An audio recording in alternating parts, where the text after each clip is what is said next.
అందరికీ స్వాగతం అండి.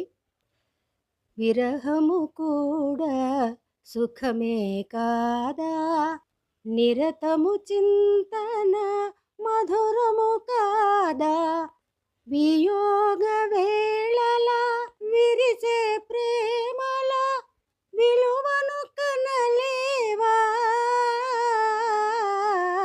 ఈ రూపమెనే ధ్యానించునది నా హృదయములో, నా మనస్సులో, నీ కోసమేనే జీవించునది, నీ కోసమేనే జీవించునది.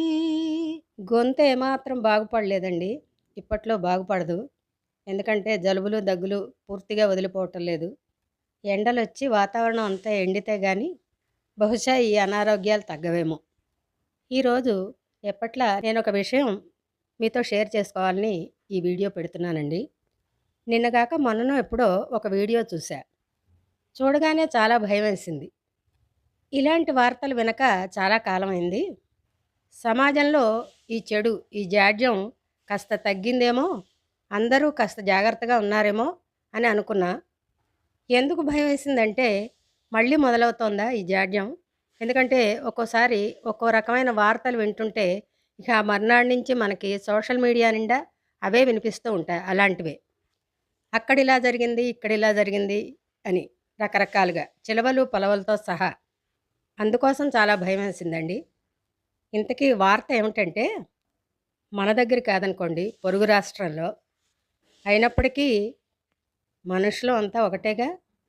ఒకే రకమైన బలహీనతలు, ఆలోచనలు కలిగిన వాళ్ళు ఇలాంటి పనులు చేస్తూ ఉండొచ్చుగా. ఇంతకీ ఏమిటంటే ర్యాగింగ్.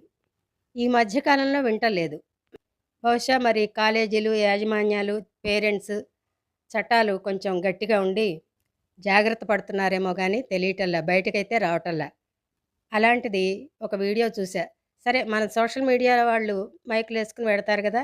పాపం చాలా ఏడుస్తూ చెప్తోంది. కొడుకు ఎక్కడో స్కూల్లో చదువుతున్నట్ట, 10th క్లాస్ అబ్బాయి. ఆ అబ్బాయిని, అది స్కూలు హాస్టల్ పిల్లలన్నమాట, ఏదో చిలిపి పనులు చేస్తూ ఒక పిల్లాడిని కూడా అందులో భాగస్వామిని చేసి వాడు చెప్తాడేమో పెద్దవాళ్ళకి అని చెప్పి వాడిని బెదిరింపులో భాగంగా పాపం ఇస్త్రీ పెట్టెతో కాల్చారండి, చేతుల మీద, పొట్ట మీద. దాంతో పిల్లాడు, ఇది ఈ పని ఎవరితోన్నా చెప్పామంటే పెద్దవాళ్ళతో, ఇంకా ఆ తర్వాత ఇంకా ఎలా ఉంటుందో పనిష్మెంట్ అని బెదిరించారు.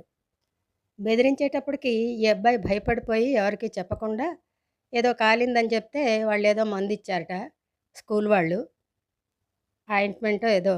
అది రాసుకుంటూ ఉన్నాడు, కానీ తగ్గలేదు. తల్లి వచ్చింది ఇంతలో చూడ్డానికి. ఒంట్లో బాగాలేదమ్మా అని చెప్తేను వచ్చింది.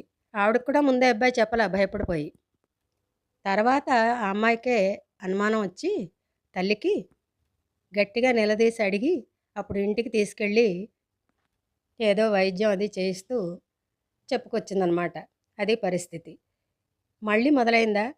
పిల్లలు ఇంత తెగబడి ఉండకూడదండి. ఇంత క్రూరమైన ఆలోచనతో ఉండకూడదు. ఎదుటి వ్యక్తిని క్రూరత్వంగా కాల్చి వాతలు పెట్టేంత క్రూరమైన ఆలోచనలతో వాళ్ళు ఉన్నారు అంటే, వీళ్ళే రేపు పెరిగి పెద్దయ్యి తల్లిదండ్రుల్ని, పెళ్ళాల్ని హింసించే స్థాయికి చేరతారు.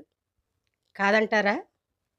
వాడు చిన్నపిల్లాడేగా, కానీ వాడికంత నీచమైన ఆలోచన, క్రూరమైన ఆలోచన వచ్చిందంటే ఇది తల్లిదండ్రులు పిల్లల్ని వెనకేసుకొచ్చి కమ్ముకొచ్చినట్టు కాదండి. రేపు దీని యొక్క ఫలితాలు మీరు కూడా అనుభవించాల్సొస్తుంది పర్సనల్ లైఫ్‌లో, ఇలాంటి మనస్తత్వం పెరిగితే. కాబట్టి తల్లిదండ్రులు ఏదో చేర్చాము స్కూళ్ళల్లో, కాలేజీల్లో అని చేతులు దులుపుకోవద్దు. మీరు మీ మీ పిల్లల్ని సవ్యంగా పెంచుకోకపోతే మాత్రం ఇదిగో ఇలాంటి వాళ్ళు చిన్నతనంలోనే ఎంతటి ఆహ్, కూడా చేయడానికి వెనకాడని వాళ్ళు తయారవుతున్నారండి. తల్లిదండ్రులు వాళ్ళేదన్నా చెడ్డారంటే స్కూలు, కాలేజీయే దానికి కారణం అన్నట్టుగా తోసేస్తూ ఉంటారు. కానీ మీరు కూడా బాధ్యులే. మీరే ఎక్కువ బాధ్యులు. నాకు ఒక్కోసారి ఎలా అనిపిస్తుందంటే, ఆ మధ్య ఏదో చట్టం వచ్చిందని వింటూ ఉండేవాళ్ళం. చట్టాల గురించి మనకంతగా తెలీదనుకోండి. అయినప్పటికీ వింటూ ఉంటాం గదా. మైనర్లకి బళ్ళిచ్చి యాక్సిడెంట్లు గనక చేస్తే వాళ్ళు తల్లిదండ్రులకి శిక్ష అని. ఇప్పుడు ఇలాంటి విషయాల్లో కూడా అదే అమలు చేస్తే బావుంటుందేమో అని నాకనిపిస్తుందండి. ఎందుకంటే ఇలాంటి వాళ్ళ వల్ల ఎదుటివాళ్ళు ప్రాణాలు కోల్పోవడం, శారీరకమైన హింస అనుభవించడం ఇప్పుడు ఈ కేసులో లాగా. ఇస్త్రీ పెట్టెతో కాల్చేయడం అంటే అసలు నాకసలు ఊహించుకోలేకపోతున్నానండి. పొట్ట మీద, చేతుల మీద, కాళ్ళ మీద. ఆ పిల్లల మనస్తత్వం ఎంత క్రూరంగా ఉందనేది నాకు ఊహకు అందటంలే. ఈ సందర్భంగా ఒక కథ గుర్తొచ్చింది నాకు. ఆ కథ చెప్దామనుకున్నాను. కానీ ఇప్పటికే చాలా నిమిషాలు గడిచిపోతున్నాయి. ఏది మొదలుపెట్టినా గానీ చాలా అలా దొర్లిపోతూ ఉంటుంది టైము. మీతో మాట్లాడుతుంటే నాకే తెలీదు. మరోసారి ఎప్పుడైనా చెప్పుకుందాం ఆ కథని.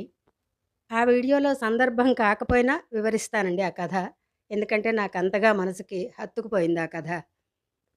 సరే మరి వీలుగా ఉంటే రేపే ఇంకో వీడియోతో కలుద్దాం కుదిరితే.